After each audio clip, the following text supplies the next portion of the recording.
Good morning, good afternoon, or good evening, depending on where you are watching. This is Mike Krupa, your host, your friendly neighborhood host of the Votum TV Heretics podcast. We haven't done a show in a week, but we are coming back today with the one and only Scott Ritter. I know a lot of you have been waiting for Scott to come back on the show. I know he's been doing the rounds ever since he came back from Russia. That's going to be one of the topics we're going to be talking about today. Scott, how is the humid out there in New York State? It's getting more humid because I think it's going to rain this afternoon. So it's much needed rain. So I can't be too unhappy. Indeed, it's emulating the exact same weather we have here in Lower Silesia, so I feel you all the way. Guys in the chat, of course, give us a like and a sub. Scott's information is in the description box. We actually even have Scott's Twitter link, even though Scott already told Elon Musk to himself, and he should be back on Twitter, but we're keeping that Twitter link just in case. Who knows? We're all hoping for a miracle that Twitter will reinstate Scott, because obviously he didn't break any rules. It's just ridiculous, that level of censorship on a supposedly free speech platform. So we're all hoping for that. Also, we have the link to Scott's Substack, which I encourage everyone to read, especially the latest articles pertaining to his month in Russia. The one about the Russian soul is one I highly recommend, especially to all the Polish readers out there who think they know Russia. But in order to know Russia, you actually have to sort of touch Russia and taste Russia. And also, guys, we are now on Revolut, so you can support our work and the expansion of our channel, which I encourage you very much to do. So, Scott, a month in Russia. Wow, that is something that a lot of people would love to experience. My first question is, because I've heard rumblings about this on some discussion boards that, oh, he's going to Russia. He's going to get this propaganda tour. They're only going to show him all the good stuff, and they're not going to show him all the bad elements of Russia. It's only a propaganda trip. You were there. You experienced it. I want you to tell the world now what is happening in Russia, and were you indeed subjected to a propaganda picture of the Russian Federation? Well, I think first of all, people need to understand the following. I would not have been allowed to do what I did in Russia if the Russian government didn't approve of it. So let's just be straight up and honest about it. I was on a book tour with the major publishing, house in Russia, Komsomolskaya Pravda, um, and they don't become the major publishing house in Russia by publishing works of people that the Russian government disagrees with, has problems with. I also wouldn't, I mean, one of the reasons why I was in Russia is that there was demand for me to be in Russia. It's not as though I woke up one morning and said, I'm going to impose myself on the Russian people. I was in Russia because there was a demand for me to come to Russia.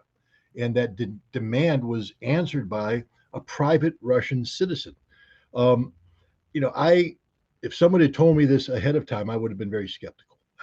Because I actually thought that Komsomolskaya Pravda was footing the bill and that they were getting assistance from the Russian government, which is why I insisted that if I go to Russia on a book tour, I mean, if I go to Russia, it has to be part of a book tour. Right. Because, for instance, if I was going to do a book tour here in the United States, let's say my book was published by Simon and Schuster, Simon and Schuster would foot the bill. That's what major publishing houses do. They foot the bill. They do your travel to and fro. They put you up in hotels. They pay for your meals.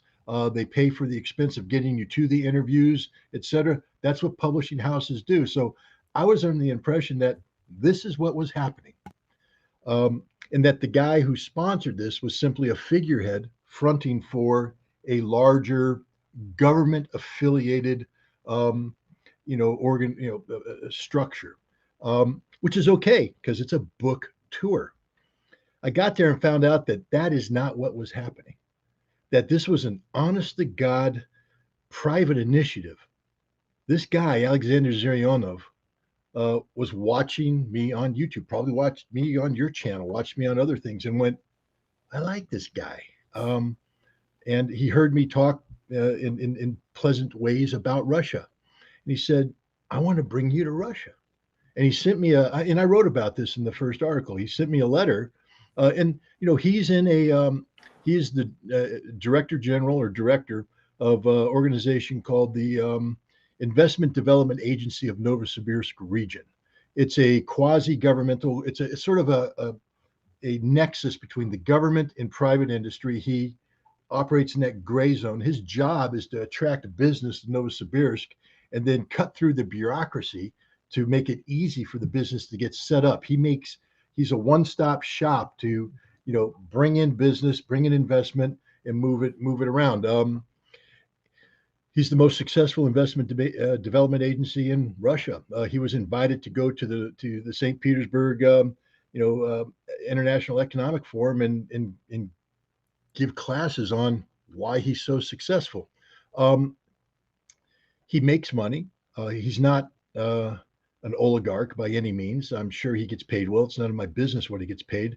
But what I do know is that he funded this whole thing himself. And I found out halfway through the trip, and had I known this going in, there would not have been a trip. He sold an apartment.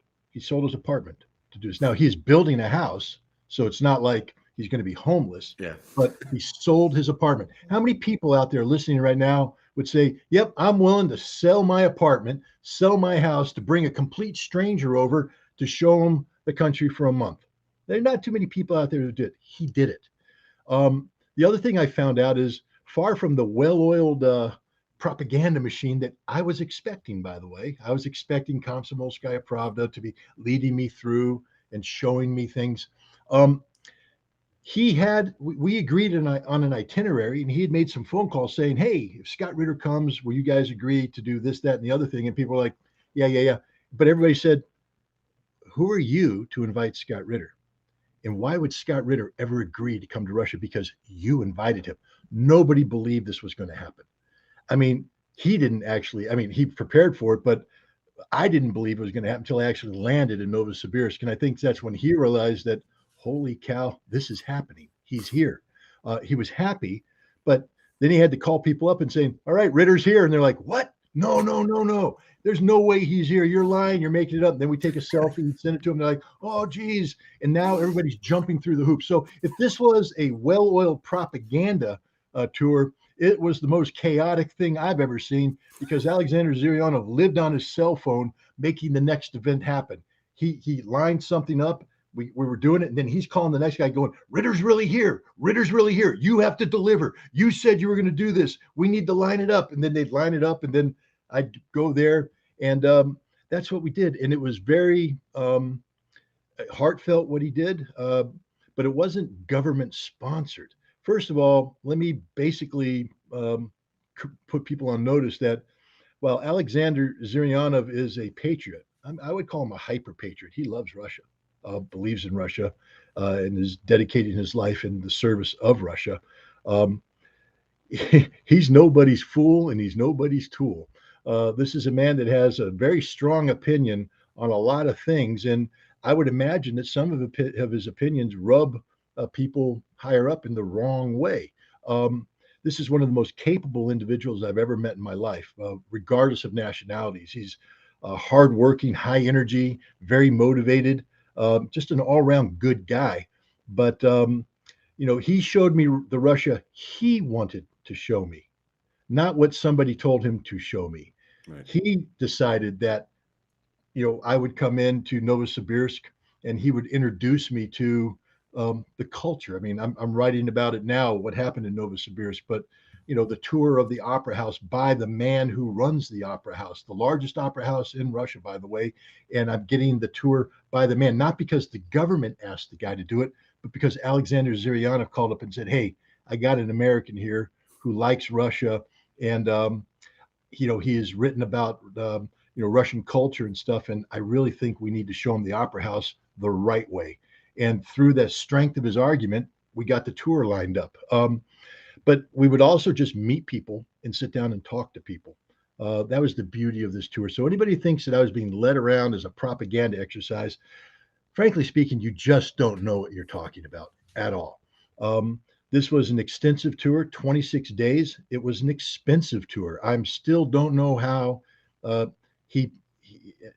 know how he did it. I don't understand why he did it, because this was not a money-making venture for him. It's not like this was a business deal, and he and I signed contracts at the end. Uh, this was literally him bankrolling a gamble. He didn't know me from Boo. He saw me on YouTube, but I mean, I could be a different. You don't know me, Mike. Right now, we're having a little bit of rapport here, but when we hang up, I might be the meanest SOB the world's ever seen, the most cantankerous person, awful, and all that stuff. You don't know that. It's a gamble when you talk. He gambled to bring me there. Um, I'm a former intelligence officer coming to Russia at a time of great sensitivity. That's a gamble. I could still be on the payroll. There's no such thing as an ex-intelligence officer, they say. I heard that all the time in Russia, by the way. But my point is, he gambled. He put everything on the line. And his gamble paid off, not because he made money, but because I was genuinely interested in seeing Russia and genuinely interested in capturing my experience and genuinely interested in bringing this experience back to the United States to educate my fellow citizens. I said that's what I wanted to do going in. He believed me, and and I'm doing my best to make good on that. I said this to somebody else. I'll say it to you. It reminds me of a scene from Saving Private Ryan at the end. When the Tom Hanks character is dying, and the Matt Damon character's there, and the captain says, "Earn this," meaning everybody has sacrificed so much to give you this opportunity. Earn this, and then at the end, it shows him at the grave, and he turns to his wife and he says, "Have I lived a good life? Have I been a good person? Did I earn this?" And that's the question I'm going to be asking myself forever. Have I earned this? This guy put everything out there to make this opportunity happen, to give me a once in a lifetime opportunity to peer inside Russia from a unique perspective, not a tour, not a government sponsored thing, to actually have the Russian people that we met open up their souls, let me in and explore without precondition, without any certainty of outcome, just to do it because they believed in me. And I have to earn this, and so I will continuously strive to earn this. But this was the most remarkable experience of my life. It's not, look, I've been involved in a lot of really cool things, and each one of them. I mean, the INF Treaty, the implementation, the 2 years I spent doing that, just wonderful. But it was work. It was a job. I got paid for it. It was my profession. I went to war, and while I'm not praising war, anybody who's been to war understands that it is just a mind-blowing spectacle, especially to have the United States going to war. What it takes to move 750,000 men and women into theater with all the equipment, set it up, and watch it execute. Watch this horrible machinery go forward. It is awe-inspiring, not in a good way, but just awe-inspiring. But that was my job. That's what I got paid for. I was a firefighter, and I have to tell you, there's nothing more rewarding than saving somebody's house and then seeing the people afterwards as they realize that you just put your life on the line at 3 o'clock in the morning as a volunteer to go in and do that. But I volunteered to do that. What I'm trying to say is this journey was unexpected. This was not my job. It wasn't his job. This happened because of karma, because of two souls that are similarly inclined have happenstance coming together. And that's what makes this one of the most remarkable journeys of my life, because it wasn't meant to be. I mean, it wasn't part of my job. It wasn't part of a job description. It wasn't, something that was preordained. It just happened, and it was wonderful. It was wonderful. It's somebody once said, I don't know if it was a saint or it was a pope of the Catholic Church. I think it might have been Paul VI, that there's no such thing as a coincidence. There are only signs. So whether you call it karma, or whether you call it divine inspiration, but definitely something mystical took place at this time and place at which we're experiencing. May you live in interesting times, as they say. Scott, so we know you weren't on a propaganda tour, and I knew that myself. I was watching everything on Telegram, how you were posting was great. But if you were to give one important takeaway to a person in the West who's been subjected to the mainstream media propaganda, especially in the last year, who's never been to Russia, doesn't know any Russians, what would be your message be as the sort of messenger of what's actually happening in Russia to a person who really has no idea what Russia is, what Russia was, and where Russia is heading? Well, I mean, one, I mean, that's a tough call to say one thing. If it was just one, I would say that Russia is not your enemy. That would be the one takeaway. Russia is not your enemy. You have nothing to fear from Russia. Then we'd have to break that down into why I've come to that conclusion. Um, but before I broke that down, the second thing that I would put in is that everything we are doing to harm Russia is making Russia stronger. That Russia today is stronger than it has ever been in its history. And that's an honest to God statement. Their economy is stronger than it's ever been. Their military is stronger than it's ever been. Their political leadership is as firmly entrenched as it's ever been. Why? Because of everything we do. It's like they feed off of everything we do to destroy them achieves the opposite result. And so I would come back and say that this effort that we've undertaken to achieve the strategic defeat of Russia is backfiring. It's a failed policy. And so we need to be looking for a new policy. Now we go back to the first thing I said, which is Russia is not our enemy. So therefore, why are we embarking on these policies designed to bring harm to Russia, especially knowing that all we're doing is strengthening Russia? Um, and then after that, you just break it down even further.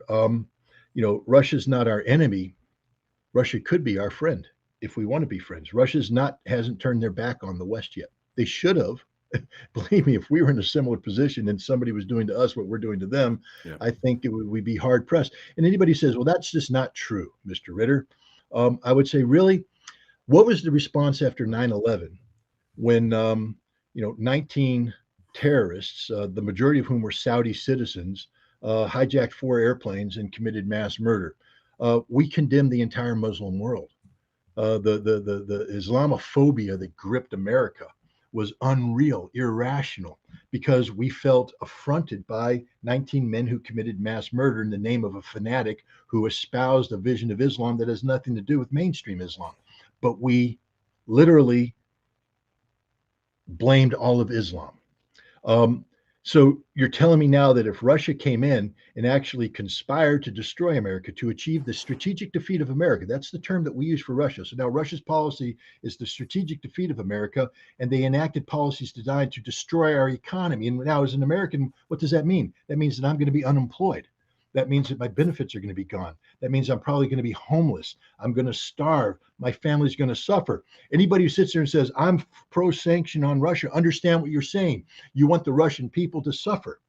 And okay, if you believe that, that's fine. But then remember that the Russian people know who's to blame and they should hold them accountable. But the Russian people right now, while they're frustrated and in some cases angry with the US government and the policies put forward by the US government and their NATO allies, the bitterness that one would expect towards the American people wasn't there. I mean, there's some people that are scratching their heads saying, I don't know what's going on with America. That's frustration. I'm talking about bitterness. I'm talking about people saying, I'm angry at Americans, so that when they see me, they go, you're to blame. Because I can guarantee you, after 9/11, many people turned around to every Muslim they saw and said, you're to blame. Islam's to blame.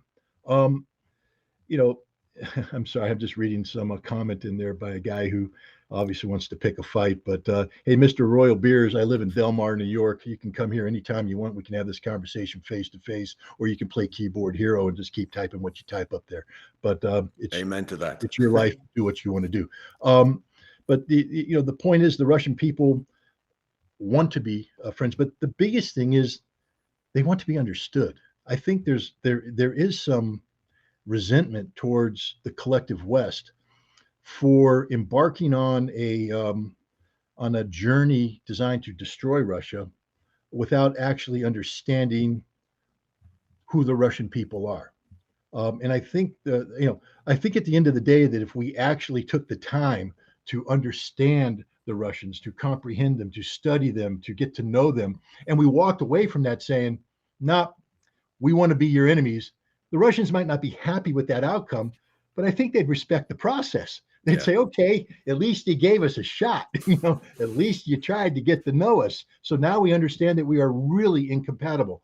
But the fact is, it's very difficult to be incompatible with the Russian people because they are us. They speak a different language. They profess a different religious, um, you know, different religion. They have different history, culture, but they like the same things we like. They love the same things we love. They love the same way we love. They are humans just like we are, um, and they're, I think, in many ways, they express it better. The Russians are very tight when you first meet them. It's this a blank page, Agreed. and that can be a little off-putting at times because you're like, what the hell is this person thinking? Because Americans are just the opposite. You meet me, it's like, hey man, how you doing? What's up? And the Russians are like, do you really care about the answer? You just asked me how I'm doing. And now you want me to open up and tell you how I'm doing. You want me to tell you exactly what's going on in my life. Do you really want an answer? And for the most part, Americans are like, nope, I don't want an answer. I'm just smiling and shaking your hand. Now I'm going to move on. And there's America. But the Russians are like, once you sit down with them, the Russians are like, okay, I open myself up, and there they are. Their Yeah. soul. They're bearing it to you. They trust you for it. Whereas Americans, we're like, hey, you want me to open up my soul? Are you kidding? Because this smile is hiding so many problems, so much anger and sorrow, but I'm not going to share that with you because I'm hiding behind this facade of happiness. So we have different approaches, but we're the same people. We have the same pains, the same sorrow, the same suffering.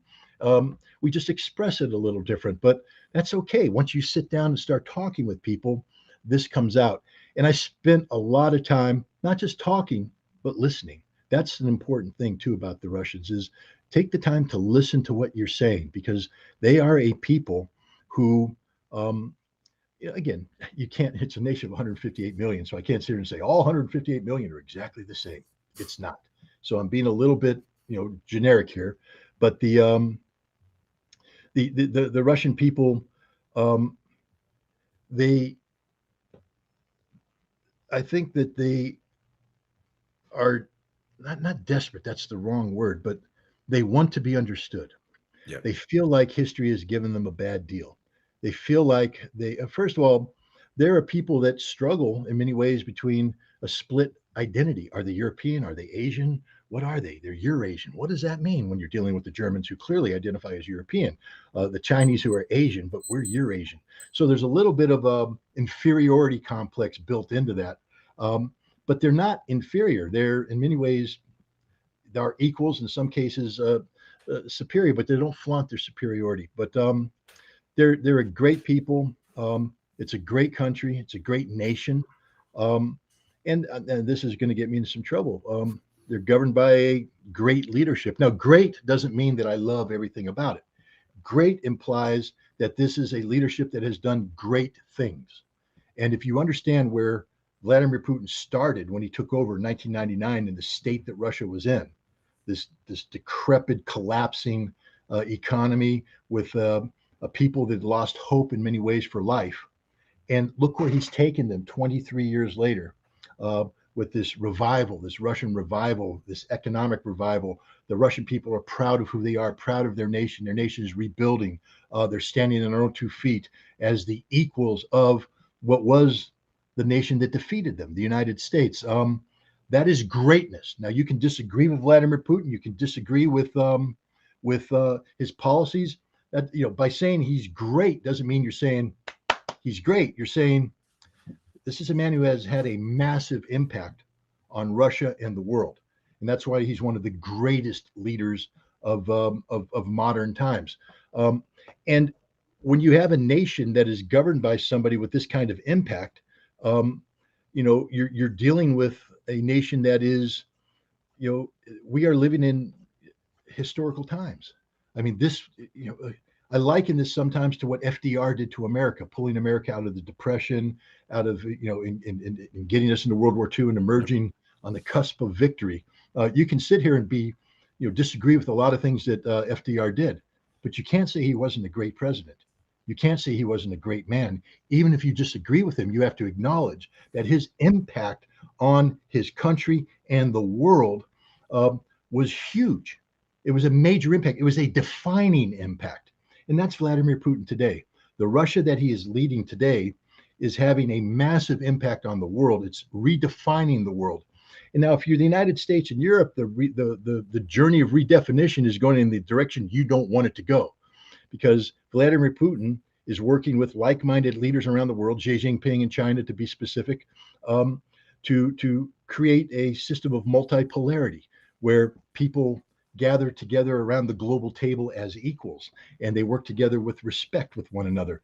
And that's deviating from the era of American singularity, where the United States was the sole power, either in competition with the Soviet Union or once the Soviet Union collapsed as the global hegemon. And we don't want to give up that power. And so Putin is taking the lead in creating this transition. And again, you don't have to support it. You can say, I don't agree with the direction he's going, but you can't deny the impact he's having. And this is something that Russians are waking up to, because I think during the 1990s and early on into 2000s, the Russians had a sort of an inferiority complex built in. I mean, after all, how can you come out of the 1990s feeling good about Russia and the state that Russia's in? It's being crushed economically, politically. The life expectancy of the average Russian male dropped below 50 years. As a guy who's going to turn 62 next month, that's sort of shocking that the average Russian man was dying at the age of 49, 48. Why? Alcoholism, suicide, bad health, because of a decaying, collapsing country. And now look at Russia today, what it is. Thriving, prospering, heading in the right direction. And this is because of Vladimir Putin. And if you're a Russian citizen, this is all new. This is new for you. I mean, if you were 20 years old in 1999, you're 43 years old today, 44 years old. You're in middle age, and your early adulthood, collapsed. But today you're seeing something different. You're seeing something amazing, a revival of Russian. But you started with an inferiority complex, but now you're reimagining Russia, saying, hey, we're not inferior to the West. We can do pretty damn good on our own. We're doing pretty good on our own. I'm proud of being a Russian. And we're seeing a revival of Russian pride. And that's something I picked up on while I was in Russia. May 9th, a Victory Day. In the West, we mock it. We say it's a made for Putin propaganda ploy. Those troops marching there, that's just, that's just Putin making something up. They don't really believe it. And the people in the stands, they don't believe it. Those are the lackeys of Putin. But the people on the street, they don't care. Hey, guys, when I landed in Novosibirsk, they were preparing for Victory Day. And signs are all over the place. The people believe in it. You could feel the energy in the average working person. Everywhere I went to, Irkutsk next. Again, the preparations, the people, the excitement. This is an important day.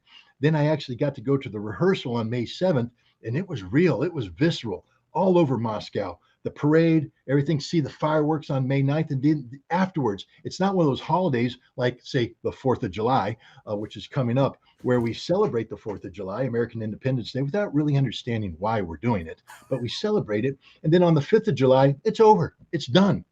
The Russians are still talking about Victory Day. They're living Victory Day because they're a nation at war.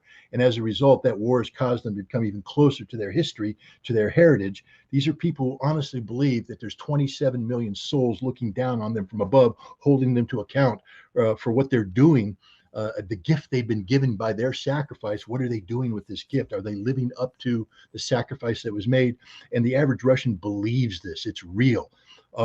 And this is amazing to see, because it's a nation falling in love with itself, falling in love with who they are, being comfortable with who they are. There's no more, inferiority complex. There's no more, we got to be more like the West. Yeah. That ship has sailed. Russia is proud of who they are and proud of where they're going, and they're ready to go it alone if necessary. They would like to have the West walking alongside of them, but they don't need to. Again, I just love some of these comments. I should probably turn off the comments, because all it makes me want to do is relive my past as a somebody who enjoyed. I'm trying not to censor the general ones. I believe in free speech. No, don't censor anybody. I let them up there. It's my fault for reading them, but that's all right. The level of ignorance that's displayed sometimes is shocking, but that's okay. Anyways, I'm saying that the level of patriotism in Russia is real, and it's again, I compare it to my country. I consider myself to be a patriotic American. One of the reasons is I joined the military and was willing to give my life for my country. I joined the military, took an oath to a constitution that I've actually read, I believe in, and understand why it's important to be prepared to sacrifice your life. But most Americans haven't read the Constitution. They're unfamiliar with the Constitution. Even when they embrace a constitutional issue like the Second Amendment, it's peripheral knowledge. They haven't actually gone in and studied the actual the Federalist Papers, the case history, working through the Supreme Court, et cetera. They just have a black and white. I'm allowed to have guns, or you shouldn't. It doesn't matter which side you're on. It's superficial knowledge about the Constitution, but the Constitution is far more than one. One amendment. People talk about free speech, but they don't defend it. So we're a nation of people who claim to be patriotic, but they don't understand the foundation of who we are and what we are, which is the Constitution that defines everything about this country. And I get frustrated sometimes because that means that America is populated by a people who are anchored to nothing, and they're just sort of drifting. And that leaves themselves susceptible to being used by special interests who don't have the best interests of the nation at heart. And so, I compare and contrast the United States. We have great wealth, we have great, consumer capabilities that in some ways exceed that of the average Russian. But I take a look at the quality of life of the Russians, and the one thing I can tell you that in Russia, the majority of the people were not living one paycheck to one paycheck. In the United States, in this wonderful home I call my own, if I don't get paid for a month, I'm in trouble. I'm in trouble. I'm not going to be able to pay the mortgage. I'm not going to be able to pay the electricity bills. I'm not going to be able to pay the car payments. I'm not going to be able to buy food, because the expense of living in America makes it very difficult to build up effective savings. And I think most Americans are like me, one paycheck to one paycheck. The Russians, I'm not saying that the Russians are rich, but what I'm saying is that the average Russian citizen is not going to lose everything if they miss a paycheck. They're still going to have a home. They'll be able to survive. That's a quality of life. The lack of stress that's produced by that is amazing. And one of the reasons why the Russians aren't dying of alcoholism like they used to is that their life has become less stressful. And again, that's quality of life. I love America. I will never leave my country. I'm going to sit here and try and fix my country along with my fellow citizens. But I think most Americans have to reflect on the fact that we work long hours and long weeks with little vacation, little time off, and the stress that's there makes life unbearable at times, makes it a burden. And I'm not saying that Russians don't have a burden. I'm saying that the burden that they bear is better borne by people who don't have the same level of stress put on them. And that speaks volumes of the people and the society that they're part of. And again, most Americans aren't aware of that. Scott, I love how comprehensively you explained it. That was fantastic. Every word was important. And I think the issue that keeps on popping up sometimes in Poland when I speak to a lot of my friends who come from different political persuasions, but there is a theme that underlines some of the statements that I've heard is, we could use a Putin in Poland. We could use a Putin in Poland.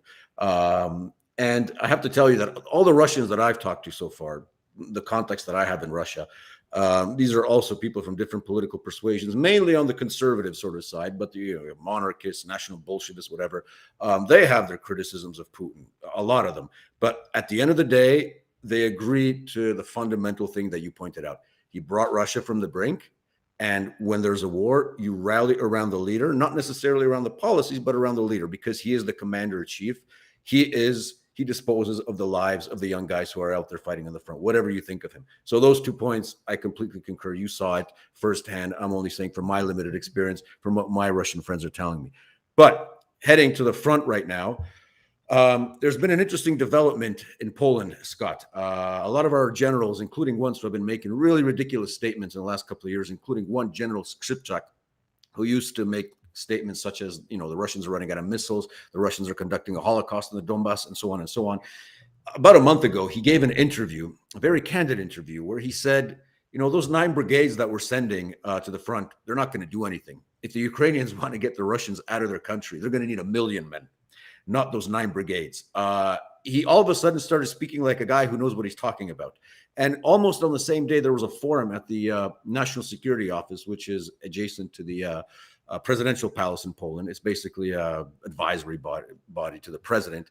And our top Polish general there said, we have to open up our eyes. Russia is not running out of missiles. It's not running out of ammunition. We're the ones that are running out of ammunition, running out of missiles. So there's 3 questions that came to my mind when I heard these comments. One was, either these guys knew what the score was from the beginning and they were just peddling BS and selling it to the politicians.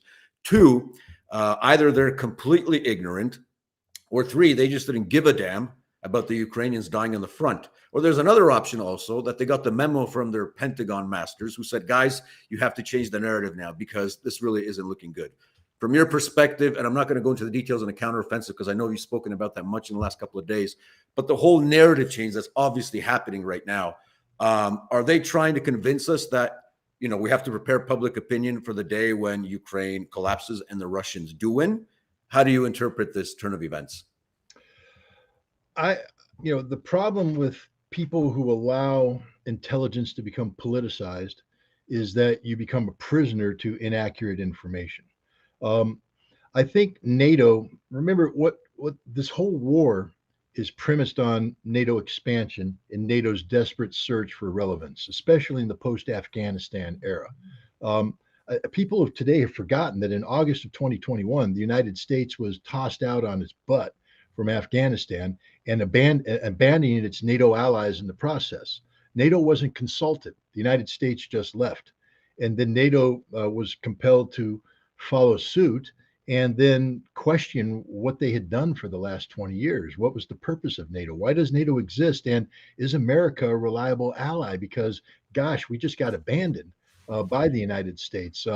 So is this something we want to continue doing? And the power elites, the political elites in Europe and in the United States, realized that they had to dramatically shake things up to retain viability for NATO, and they needed a new enemy, and that enemy, of course, was Russia. And so we aggressively pursued NATO expansion. We were dismissive of the Minsk Accords. We weren't looking for a peaceful outcome to this problem, and we got this war. This war was by design. People, again, William Burns wrote a memorandum. He's currently the director of the CIA, but when he was the U.S. ambassador to Russia, he wrote a memorandum in early 2008 that said if NATO expands and tries to bring Ukraine in, the inevitable outcome will be a war with Russia. So we knew what we were doing later in November when we invited Ukraine in. We knew that this would lead to a war with Russia, and we wanted this war with Russia. We provoked it with the coup d'etat, the CIA-backed coup d'etat, which put the Banderists in power.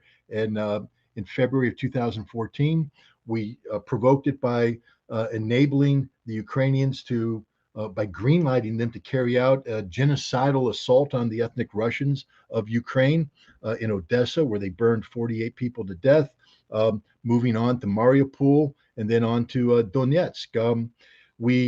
Once the Russians stood up, we helped create a ceasefire to preserve the Ukrainians. This was called the Minsk Accords. And then we spent 8 years using them as a shield, a sham. That's the words of Petro Poroshenko, Angela Merkel, Francois Hollande, the people who came up with the Normandy format with the Minsk Accords. It was all fake diplomacy to do what? To build a Ukrainian army capable of resolving the Donbass equation through military force.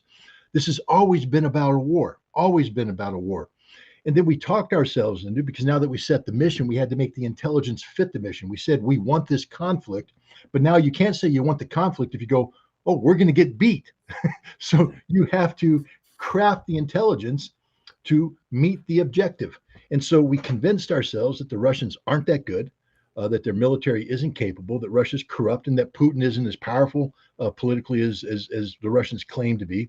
We created a sense of vulnerability that if we sanctioned the Russian economy, it would collapse, thereby creating domestic, pressure on Putin that would cause him to lose political power, replaced by somebody that we could configure as Yeltsin 2.0, going back to the 1990s, and that no matter what, the Russian military couldn't sustain this conflict against a powerful NATO-built army, that over time the Russian military would run out of missiles, run out of ammunition, and just stop fighting. They would surrender. Now, none of this is true. We see that today, but we convinced ourselves that this was the case, and then we went forward on that. What's happening now is it's what happened in the United States and Iraq. You remember, Saddam's got weapons of mass destruction. We're going to find those weapons. Where are the weapons? They're north of Baghdad, south of Baghdad, east of Baghdad. They're around here someplace. Into Crit. We're going to find those weapons. We're going to find those weapons. And then finally they went, there aren't any weapons. And suddenly there's this reawakening going, oh my gosh, the intelligence was wrong. We should have known better. Da, da, da.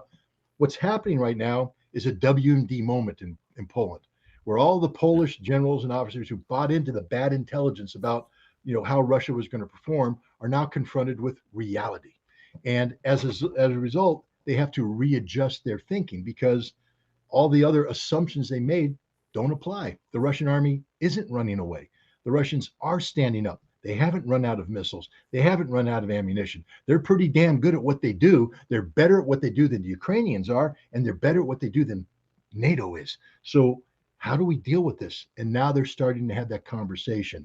And the fact that the Poles are starting to have that conversation. And I think another thing that might have motivated the Poles, I don't know if you saw the article written by Sergei Karaganov. Yeah, the Poznan reference. Yeah. Well, Poznan's history, guys. That means Poland. I mean, so, hey, guess what, Poland? Because of your rhetoric, your irresponsible rhetoric, you've joined up with a NATO posture backed by the Americans that says you want to achieve the strategic defeat of Russia. And you've defined the strategic defeat of Russia is empowering Ukraine to take away Kherson, Zaporizhia, Donetsk, Lugansk, and Crimea, which are constitutionally part of Russia. You may not agree with it, but the Russians say that's part of Russia. So Russia has a doctrine that says that if it's the existential survival of Russia is threatened, that all weapons, including nuclear weapons, can be brought to bear to defend Russia. Stripping away Russian territories from Russia is literally the definition of an existential threat to Russia. And so what you're saying is you've agreed to a policy that leads to nuclear conflict, but you don't believe the Russians are going to go down that path. What the Russians are starting to say is, if your policy is to achieve the strategic defeat of Russia, we don't necessarily want to wait until you accomplish that, and then we have to respond. Yeah. We want to preempt you. You're seeking to threaten the existential survival of Russia. So we're not going to give you a chance to succeed. We're going to preempt you. We're going to use nuclear weapons against NATO. And we're probably going to use it against Poland because Poland is just the most nasty NATO country out there. I mean, you have a president that says the Russians need to be shot as wild animals, stray dogs. So, Poznan, we're going to take it out. And then we're gambling that the Americans are going to say, we're not willing to lose Boston because the Russians nuked Poznan. That's a Polish problem. The Poles should have shut up. They should have told the president, don't say that, and et cetera. Now, this isn't the official policy of Russia yet, but when you have, it's because remember, Sergei Karaganov didn't just write this on his own. He didn't wake up one morning and go, there's an actual debate and discussion taking place in the important decision-making centers of Russia about adapting a preemptive nuclear posture because of this very problem. The United States and NATO have as their principal policy direction toward Russia, not the resolution of conflict, not learning to live peacefully, but the strategic defeat of Russia. And they are giving Ukraine the weapons that enable Ukraine to think that they can achieve this. We saw Storm Shadow being used to take out a bridge connecting Crimea with Kherson. They're now talking about striking deep into Crimea with these same weapons. So it's not just that they're saying this, they're acting on this. So the Russians are saying, we're not going to, time is not our friend here. If this is their policy, over time, they could wear us down. They could exhaust us. They could weaken us. So we're not going to wait for that. We're going to strike while we're strong. We're going to preempt their policy. We're going to nuke Poznan. Now, I don't know how many of your listeners live in Poznan, but let me just give you a little professional tip. When they nuke Poznan, you die. Okay, it's it. And you want to die.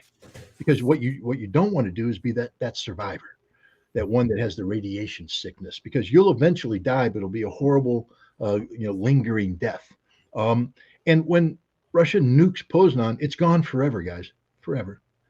It's not coming back, and you know, and you only have yourselves to blame because you've allowed a president to say stupid things. You've allowed your government to buy into a policy that invites nuclear conflict, and you've done nothing to stop it. But the same holds for all of Europe, because I have a feeling that if Russia was going to nuke, it wouldn't just be Poznan. They'd probably hit a German city as well, maybe Hamburg, and maybe a French city as well. Who knows? They don't like the British, so maybe a British city. Um, why not? Because you're basically gambling that America isn't going to commit suicide by coming to the assistance of NATO. That's the gamble. Um, and you know what? That's not a bad gamble, because America doesn't know what it's doing. Uh, it's not as though the United States has clarity of purpose when it comes to implementation of its nuclear doctrine. Russia does. They have a leader who says, when the time comes, yeah, we'll do it. Everybody will die, but we'll at least go to heaven as martyrs. You'll all be dead. We haven't had an American president who has had the courage to tell the American people, yeah, you know what? When it comes to the situation in Ukraine, if Russia uses nuclear weapons, I'm sorry, America, I'm going to hit them with everything you got. That means we're all going to die. But gosh, at least we'll go to heaven as martyrs. Any American president said that would be, deemed to be insane, and maybe the 24th Amendment would kick in, would be pulled out, whatever. Because Americans don't understand what we're doing. We don't understand the consequences of what our governmental policy is. This is a very, very dangerous situation, and I hope that the population of Poznan rallies, not in support of their government, but against their government policies.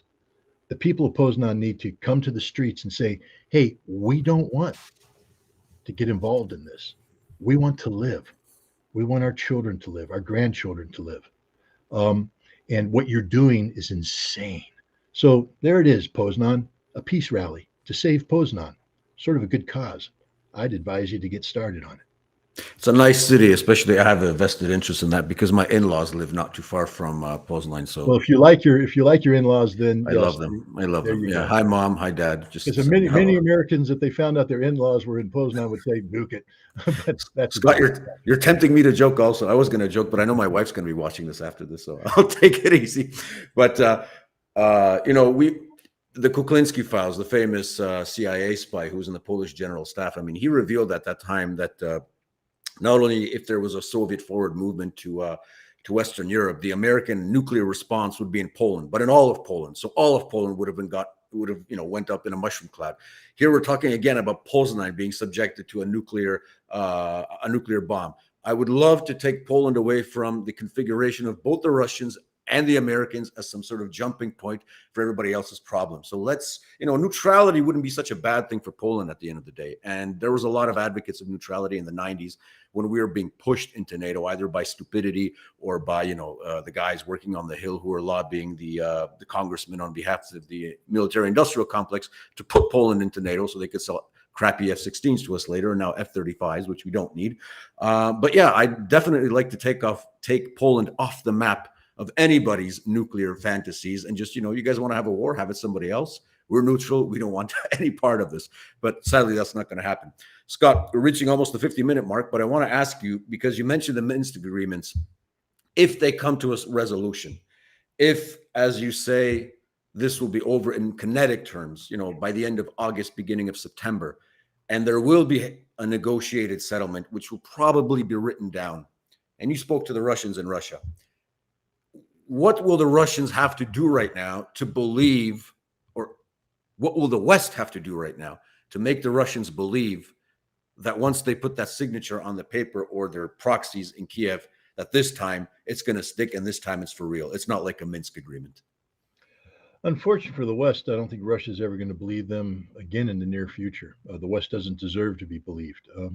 We've shown over and over again the propensity to use negotiations as a device to deceive, and the deception has resulted in dead Russians. And so that's over. This war will end the way Russia wants it to end. on Russia's terms, and the West will have no choice but to accept these terms because, frankly speaking, the West has no other options. One of the problems about going down the road of playing a tough guy is that at some point in time, if the person turns around and says, all right, I guess this is one fight we're going to just have to do. And you're going, well, I'm not that tough. I've been talking a big show, but I'm not ready to fight. I haven't done any training. My shoulder's a little sore. I don't have good stamina. I'm going to get my butt kicked. Gee, you shouldn't probably have picked a fight with a guy who's ready to fight. NATO has been talking the talk. Poland is part of NATO, talking the talk. They cannot walk the walk. Let's just be straight up honest here. NATO has zero offensive military capacity. Zero. I would ask the Polish Air Force the following question. Maybe you can get the answer from them. What's their on-hand supply of aviation fuel? Because Poland has been operating on a peacetime budget. You know what they don't do in peacetime? Do massive acquisition of fuel because fuel is expensive. Plus, with the variation of fuel prices, you don't know. I mean, you're going to get caught with high prices, pay too much up front. You got to wait for prices to go down. You want to buy low, etc. That's how a peacetime economy works. But if you want to go to war, you better have a whole bunch of aviation fuel ready. And I'm talking about a whole bunch because the Russians are going to be taking out your reserves. You have to build reserve stockpiles. Now, we used to have that during the Cold War when we were preparing for a conflict with the Soviets. But because we want a peace dividend, we now do everything on the cheap. It's the same thing about ammunition. How much ammunition you got stockpiled? How many days supply? Because you shouldn't be talking about days. You should be talking about months, years. Because one of the things that people have learned about the conflict in Ukraine is that it is very ammunition intensive. Poland doesn't have enough ammunition at all. How many artillery pieces do you have, Poland? Fewer now because you've given a lot away to the Ukrainians. But even the ones that you have, do you have enough artillery to actually step into the ring against the Russians? And the answer is no. Have you trained for this, Poland? Are you prepared for this, Poland? You're not. The same questions that I asked the Polish army, I can ask of the German army, the French army, the Italian army, all of the NATO militaries, including the United States. Understand the United States has spent the last 20 years learning how to kill Afghan wedding parties and Iraqi villagers. We haven't been practicing the complex art of combined armed warfare in a large-scale ground combat in Europe. We don't know how to do it. We simply don't know how to do it. We're not trained to do it. We're not equipped to do it. We can't, sustain this. So, you've been picking a fight with Russia. And one of the things that Russia's been doing is, sort of rectifying all the errors that they had. They've learned how to mobilize properly now, thanks to us. They worked out that rust. They got rid of some of the corruption. Their defense industry is just chugging along, producing volumes of munitions far in excess of anything anybody could imagine. But the Russians have been imagining this. They are prepared for it. They are doing it. Their equipment's pretty damn good. I don't know if people have been watching that video of the T-80 tank rolling towards the Ukrainian defense, taking 19 hits from various anti-tank weapons, including the Javelin, and keep on rolling. 19 hits, ladies and gentlemen. How many hits does it take to knock out a leopard? One. So, the Russians are ready for this fight. And I think the Poles and NATO and everybody are starting to wake up to the fact that they've picked a fight. They put all their money on a team Ukraine, and they've lost. And this is a tag team wrestling match. Ukraine's sitting there putting out their hand going, we're done. We need to tag out. And NATO's going, we're not tagging in. We can't. We're not ready for this. So Vilnius is going to be a very interesting exercise. It's going to be interesting to see how the rhetoric of confrontation meshes with the reality of defeat. Because with all due respect to NATO, you've been beat. Russia has beat you. They've beaten the Ukrainians. They've beaten you. And there's nothing you can do about it. You don't have anything to respond with. You can't fight the fight. And you can't afford at this point in time to build the military necessary to fight the fight. You've dug yourself into a very, very deep hole. And good luck getting out of it. So basically, a Russian military victory will end this the way Russia wants, and any agreement, even a written agreement, will more likely be dictated rather than agreed upon as part of a compromise between both sides, if I understand you correctly. But the good news is that the Russians, again, the Russian intent isn't to defeat NATO, isn't to occupy Europe. The Russian intent is to secure their borders, secure their nation, to prevent NATO from expanding into Ukraine. if people will say, well, what does Russia want out of this? We know what they want out of it. They wrote two draft treaties that were promulgated in December of 2021, one given to the United States, the other given to NATO, and it talks about a new European security framework that respects the legitimate national security interests of all parties. This isn't about Russia dictating an outcome. It's about Russia saying we want to negotiate a mutually beneficial arrangement that respects our security and we respect your security. And to do that, we need you to sort of pull NATO infrastructure back to pre 1997 lines, get rid of those two ballistic missile defense facilities, one you built in Poland, one you built in Romania. And, and then we have some breathing space and we can get along. Then we can talk about, resuming economic relations, et cetera.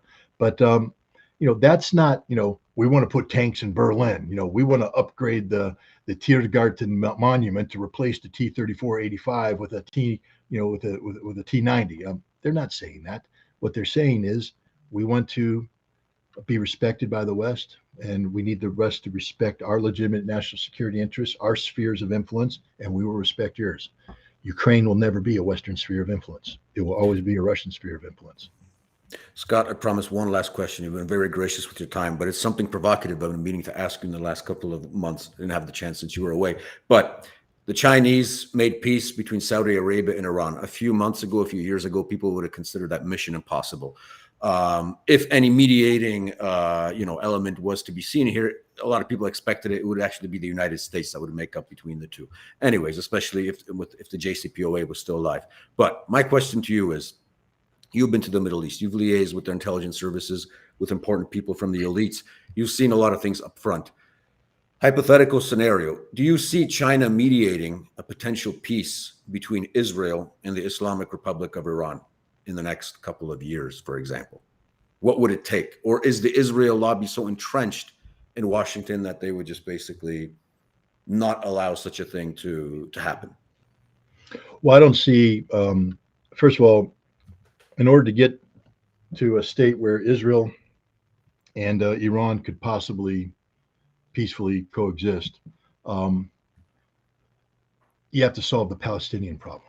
It's the same issue with Israel and Saudi Arabia, with Israel and anybody and for most parties in the Islamic world. You have to solve the Palestinian problem. That's why the Chinese aren't talking about trying to create rapprochement between Israel and Iran. They're talking about sitting down and trying to create rapprochement between Israel and Palestine. That's the fundamental first step. And in order to do that, Israel has to be shocked into a new reality. And the new reality is that Israel has to learn to live without the guarantee of American, the American security blanket. Because as long as the American security blanket is over Israel, Israel can behave in an irresponsible, a grossly irresponsible manner.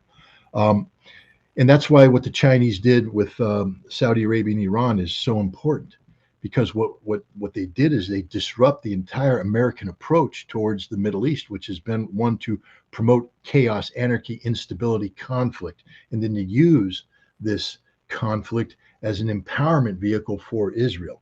To keep Saudi Arabia under control, because Saudi Arabia is now dependent upon American military aid, American military presence, and we're using Saudi Arabia as a foil to destabilize Iran, to destabilize Syria, to destabilize Iraq, Yemen, etc. That's what makes America thrive. Unfortunately, we're a cancer on global stability, and we thrive off of chaos and violence. That's because we lead with the military. Our go-to move is the military. What did China lead with? The economy. China led with prosperity.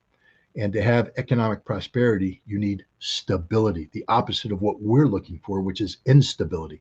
And so by bringing Saudi Arabia and Iran together, what China is doing is stabilizing the Middle East. And the more you stabilize the Middle East, the weaker and less relevant Israel becomes, because we use Israel as a vehicle of instability. And so now Israel is going to become less and less relevant. Look at the Israelis. They're so angry that Saudi Arabia is not giving them the time of day. because just a while ago, whether the Abrams Accord, they were the most important thing in the world. Saudi Arabia must do business with Israel because we're everywhere. We're doing it right now. Everybody's saying, nah, we've rethought this process. We don't want to make good with Israel. And the main reason why they don't want to make good with Israel is because of Palestine and because of the ongoing violence that's taking place there. And Israel's going to have to wake up one day and realize that their long-term viability as a nation is contingent upon peaceful coexistence with all Muslim nations, including the Palestinians. The United States is in retrograde out of the Middle East. And so Israel's going to one day find out that that American security blanket isn't as solid as they once thought it was. And they're going to need help getting out of this hole that they've dug themselves. And China's there. The beauty about China is because they're not competing with the United States for military prominence. They've redefined the game. The game right now is economic prosperity. And Israel, they are businessmen. They know how to do business. And given the opportunity, they can do business. And China is all about doing business. So I think the Chinese can come in and put a lot on the table to talk about strengthening the economic viability and prosperity. Wouldn't it be wonderful from an Israeli perspective if when you woke up in the morning, you didn't have half the world talking about sanctioning Israel, about boycotting Israeli goods and stuff like that, that the world said, we want to do business with Israel, that we view Israel as a business hub, a place where we can invest. Israel could become sort of the economic Mediterranean version of Dubai, although Beirut wants to become that too, but maybe they can work together with Beirut. Who knows? The point is they won't be killing each other. They won't be spending hundreds of billions of dollars that could be invested in civilian infrastructure, peace and prosperity, instead on war machines and going to war. This could become attractive to Israel, attractive enough that they start to feel comfortable in their own skin. And that's one of the problems, is the Israelis don't feel comfortable living where they live. That's why they've embarked on these policies, because they believe everybody's out to get them. Well, everybody is out to get them because of their policies. So it's one of these self-defeating, circular things that will never resolve itself. China is coming in and trying to change the calculus, change the algorithm, change the game. Will it succeed? I don't know. It's a big ask. But what we do know is the American approach hasn't succeeded and won't succeed. The more you lean on the gun, the more violence you get. I think that China wants to start leaning on the shovel. That is the shovel it's used to turn the earth, to lay the foundation stone for constructing the next generation of infrastructure in the Middle East that leads the Middle East towards economic interaction with the world, including this developing economic engine called Eurasia. And that's the future of Israel, for Israel, if they want to take it. But to get there, they have to resolve the issue with the Palestinians, because then and only then can they resolve the issue with Saudi Arabia, Iran, and the other nations. Roger that. Scott, thank you once again for your time today. As always, it was great, especially the first part. Well, everything, but the first part about the Russian experience was, I think, something that needed to be said, and in a powerful way, typical Ritterian way, which I really enjoy, and hope to see you again on the show. Guys, in the chat box, obviously visit Scott's Substack. As I said in the beginning, we still have Scott's Twitter link up, which might be a sort of signal to anybody watching. Just, dump it all on Elon Musk on Twitter to get Scott back on Twitter. Miracles do happen, just like Iran and Saudi Arabia. Hey, Scott, maybe we'll need Chinese intervention to get you back on Twitter. Who knows? So we'll see. We'll see about that. Give us a like, give us a sub, and anybody who wants to see the expansion of our channel, get some good content coming out here from Poland, talking to dissidents like Scott, Colonel McGregor, and all the other great Americans we talk to here. Give us a like, give us a sub, and support us on Revolut. Scott, once again, thank you. Have a great afternoon, and hope to see you soon. Thank you very much.